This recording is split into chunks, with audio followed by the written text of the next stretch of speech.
ఉద్దేశపూర్వకంగానే రాజముద్రను కాంగ్రెస్ ప్రభుత్వం మారుస్తోందని ఫైర్ అయ్యారు BRS working president KTR. Telangana చారిత్రక చిహ్నాల్ని తొలగిస్తున్నారన్నారు.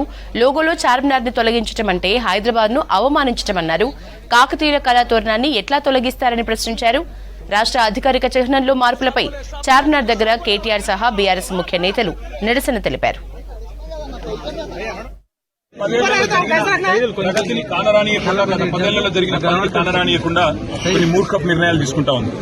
అందులో ముఖ్యంగా ఈ రేవంత్ రెడ్డి ప్రభుత్వం వచ్చిన తర్వాత తెలంగాణ రాష్ట్ర రాజముద్రలో తెలంగాణ వారసత్వానికి, తెలంగాణలోని గొప్పతనానికి, ఇక్కడి సాంస్కృతిక చిహ్నాలకు గొప్ప సింబల్ గా ఉన్న హైదరాబాద్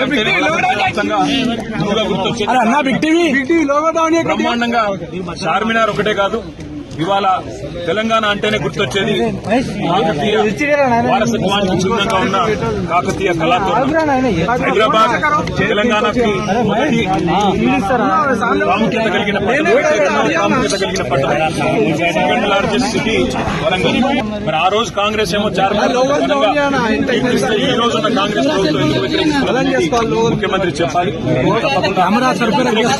చేసిన కార్యక్రమాలు కూడా చేపడతామని చెప్పి కూడా తెలియజేస్తూ ప్రభుత్వం ఇప్పటికైనా మూర్ఖపు వైఖరి మానుకోవాలని చెప్పి కూడా మీరు కనుక విత్డ్రా చేసుకోకపోతే తప్పకుండా ఇటు హైదరాబాద్ లో గానీ అటు రాష్ట్ర వ్యాప్తంగా గానీ మరి తెలంగాణ వాదులు, తెలంగాణ ఉద్యమకారులందరూ కూడా దీన్ని వ్యతిరేకిస్తారని మళ్ళీ ఒకసారి తెలియజేస్తూ ఇవాళ చార్మినార్ దగ్గర కూడా ప్రత్యేకంగా వచ్చింది. ఎందుకంటే మరి హైదరాబాద్ అనగానే గుర్తొచ్చేది ప్రపంచవ్యాప్తంగా చార్మినార్. అట్లాంటి చార్మినార్ 440 సంవత్సరాల పైచిలుకు చరిత్ర ఉన్న చార్మినార్.